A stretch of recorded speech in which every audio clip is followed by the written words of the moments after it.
জামাতকে চাপে রাখতে হবে কেন? মান্নান ভাই তো তাই মনে করছেন। মান্নান ভাই তো নিজের মতো করে নিজের দাম বাড়ানোর জন্য অনেক সময় নিজের ওজন অনেক বাড়ায় বলে, এটা স্বাভাবিক। বিরোধী দল জামাত কি, আমি আপনার কথার সময় কোনো কথা বলি না, আপনি কথা বলবেন। প্রথম কথা হচ্ছে, দলীয় সরকারের আমলে যতদিন পর্যন্ত নির্বাচন কমিশন স্থানীয় নির্বাচন না করবে ততদিন পর্যন্ত যে সমস্ত জায়গাগুলো পরিচালনা করতে হয় সেসব জায়গায় দলীয় প্রশাসক না থাকলে স্থানীয় পর্যায়ে বিশৃঙ্খলা দেখা দেয়, সেবার গতি সেবার মান নিয়ে প্রশ্ন ওঠে। সেই কারণে এটা প্রশাসক করতে হয়। সেই জন্য এটা সাময়িকভাবে এই প্রশাসক নিয়োগ করা হয়েছে, এবং এটা না হলে স্থানীয় মানুষের দীর্ঘদিনের যে সেবার প্রয়োজন সেই সেবা থেকে বঞ্চিত হবে, স্বাভাবিক কার্যক্রম বিঘ্নিত হবে। সেই কারণে এটা করেছে, এবং সেটা দলীয় সরকারের আমলে দলীয় হবে, এটাই স্বাভাবিক। এখন এই নির্বাচনে তো দলীয় প্রতীকে হবে না, এতে লাভবান হবে কারা? কিন্তু দলীয় প্রতীকে না হলেও দল সমর্থিত থাকবে। জামাত প্রার্থী ঘোষণা করছে কি জন্য? দলীয় প্রতীকে তো হবে না, জামাত প্রার্থী ঘোষণা করছে কেন? অর্থাৎ দলের সমর্থিত প্রার্থী থাকবে। এখানে জামাতকে বিএনপির দরকার, জামাত এনসিপিকে চাপে রাখার জন্য জামাত প্রার্থীদের নাম আগে ঘোষণা করে দিছে, কারণ এনসিপি তাদের জোট, এনসিপিকে মানে আপনার লেবাস হিসেবে ব্যবহার করছে জাতীয় নির্বাচনে। অতএব এনসিপিকে তো এই নির্বাচনে চাপে রাখতে হবে। পোলাপান মানুষ, তাদেরই সন্তান সমতুল্য, ভাই ভাতিজা, আদর্শ আদর্শ কি বলে, আদর্শের মতাদুষ্ট, স্নেহসুলভ আচরণের দৃষ্টিতে তাদেরকে চাপে রাখতে হবে কেন? চাপে রাখতে হবে ওই কারণে যে বাবা, ওই যে একদিন জামাতের সেক্রেটারি জেনারেল একদিন বলছে কি বাপের আগে ইয়া করতে নাই, তো বলে ফেলছে। আবার কিন্তু তাদের সঙ্গে জোট হয়েছে। এটা মানুষও জানে যে জামাতের একটা উইং হচ্ছে এনসিপি। এদেরকে বিভিন্ন সময় বিভিন্ন পরামর্শ দিয়ে বিভিন্ন আদর্শে বিভিন্ন জামাত পরিচালনা করে। কিন্তু সেটা এনসিপি এবং জামাত উভয়ই বলে যে এটা বিএনপির বানানো এক ধরনের আলোচনা। হ্যাঁ, সেটা তো বলবেই, কারণ যারা চাপে থাকে তারা চাপকে অস্বীকার করবার জন্য বিভিন্ন রকমের বক্তব্য রাখে। ওই যে মারুফ মল্লিক সাহেব বললেন না যে এক এক সময় এক এক কথা বলে। আপনি জাতীয় নির্বাচন নিয়ে জামাত আমিরের বক্তব্যগুলো আপনি শুধু নিয়ে আসেন না আপনার স্ক্রিনে, তাই যে দেখবেন অন্তত 20 রকমের কথা আছে, অন্তত 20 রকমের কথা আছে। একবার বলছে রমজানের আগে হওয়া উচিত, একবার বলছে এখনো নির্বাচনের পরিবেশনায়, একবার বলছে আগামী নভেম্বর ডিসেম্বরে হবে, একবার বলছে ফেব্রুয়ারির মধ্যে হওয়া উচিত, একবার বলছে জুন জুলাইতে হওয়া উচিত, একবার বলছে বৃষ্টির আগে হওয়া উচিত। কত রকমের কথা। আমি সেগুলো নিয়ে আর পুরনো জিনিস নিয়ে ঘাটতে চাই না।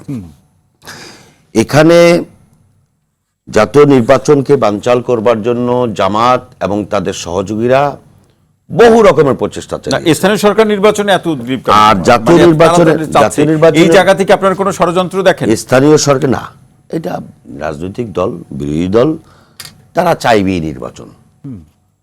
আর মাঠ ভালো না হলে এই দেশে কেউ নির্বাচন চায় না ভাই। আগে মাঠ ভালো না হলেও চায়। আপনি এনসিপি নির্বাচন চায় না?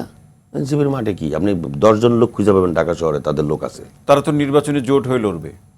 জোট হয়ে লড়বে এখন তো বলে না। এখন তো আপনার দক্ষিণে এনসিপির থেকে একজন নাম ঘোষণা করা হয়েছে, জামাতের থেকে একজনের নাম ঘোষণা করা হয়েছে। না, কোথাও জোট থাকবে, কোথাও এককভাবে লড়বে, কিন্তু যেটা মনে করা হচ্ছে কোনো জায়গায় জোট ছাড়া হবে না শেষ পর্যন্ত। আমি সেটাই বলছি, আমি আপনাকে বললাম সব জায়গায় জোট চাও, কারণ লেবাসটা ব্যবহার করতে হবে। কিন্তু লেবাসটা এখন মানুষের কাছে ধরা খেয়ে গেছে। লেবাসটা হইল জুলাই, কিন্তু জুলাই নামে যে ব্যবসা করা এবং জুলাই চেতনাকে বিক্রি করে তারপরে এই দেশের মানুষের যে ওই স্পর্শকাতর জায়গা আঘাত করার যে কৌশল, সে কৌশল তো জাতীয় নির্বাচনে ধরা খেয়ে গেছে। এবং জুলাইয়ের ব্যবসা, জুলাইয়ের চেতনা, জুলাইয়ের নাম বিক্রি করে যে সমস্ত কার্যকলাপ তারা চালিয়েছে, যে সমস্ত আপনার চাঁদাবাজি করেছে, যে সমস্ত নোংরামি করেছে সারা দেশে, এটা তো মানুষের কাছে এখানে স্পষ্ট। নির্বাচনের পর আপনি দেখেন আজকে একজন বলতেছে যে জুলাইয়ের চেতনা দিয়ে তো সব বিয়ে শাদী করতেছে। জুলাইয়ের চেতনার নাম দিয়ে এখন এরা এক শার্ট এক প্যান্ট, বিয়ে করার সময় হলে বিয়ে করবে না, এক শার্ট এক প্যান্ট পরে তারপরে আপনার ঘোরাঘুরি করতো। এখন তারা পাঁচেরও নিয়ে ঘুরে, তাদের গাড়ি বহর থাকে। এবং বলতেছে যে জমিদারের নাতি এক একজন, তার শ্বশুর বিচারপতি হয়, তারপরে আপনার attorney general, deputy attorney general হয়। এগুলি সব জুলাইয়ের চেতনার ব্যবসা, ওটার বিরুদ্ধে আন্দোলন করে। আমি যেই বিষয়টা আপনাকে স্পষ্ট করে বলতে চাই, একাডেমিক কোয়ালিটির ভিত্তিতে নিয়োগ দেওয়া হয়েছে। কোন সময়? ইউনূস সরকারের আমলে, অন্তর্বর্তীকালীন সরকার আমলে। ওই একাডেমিক ভিত্তিতে যদি আপনার নিয়োগ দেওয়া হয়ে থাকে, তাহলে মানুষ, সাধারণ মানুষ যারা পরীক্ষা দিয়েছে তাদের কাছে একটা মিনিমাম আপনার ভাইবার কার্ড পর্যন্ত আসে না। ইউনিভার্সিটির পড়া ছেলে মেয়ে, এগুলি বাছাই করে করে তারপর তাদেরকে করা হয়েছে, এবং তাদের সিলেক্টিভ সচিব ছিল, তাদের ডিজি ছিল, তাদের সমস্ত জায়গায় ছিল জামাতের ইউনূস সাহেব তাদেরকে এই প্রেফারেন্সটা দিয়েছে। জি। এবং সেই কারণে একাডেমিক ভিত্তিতে নয়, শুধুমাত্র দলীয় মেধার ভিত্তিতে, দলীয় কোটার ভিত্তিতে এই নিয়োগগুলো হয়েছে, এবং প্রায় 6,500 নিয়োগ দিয়েছে এই গত ইউনূস সরকারের আমলে। জি, শেষ রহমতুল্লাহ ভাই, রহমতুল্লাহ, শেষ যে জি, বিষয়, শেষ করুন, ছোট করে, জি। ফ্যাসিস্টদের পুনর্বাসনের চেষ্টা বিএনপির। অভিযোগ করছে মান্নান ভাই, বললেন তারা ফ্যাসিবাদের আমলে সবচাইতে নির্যাতনের শিকার হয়েছে বিএনপি। জামাত ইসলামী 2014 সালের 5ই জানুয়ারি নির্বাচনের পর কিন্তু জামাত তো বলছে তারা বেশি নির্যাতিত হয়েছে, 2000 তার দলের নিবন্ধনটাও কেড়ে নিয়েছে। 2014 সালের 5ই জানুয়ারির পর থেকে জামাত ইসলামী কোথাও ঘোষণা দিয়ে করতে সভা সমাবেশ করে নাই। উনি সামনে আছে, বলো, একটা মিছিল করেছে ওই রামপুরা কিন্তু বড়, বলছে বহু করেছে। আমি তো বললাম কোথাও ঘোষণা দিয়ে কোনো সভা সমাবেশ করে নাই, প্রতিদিনই আছে।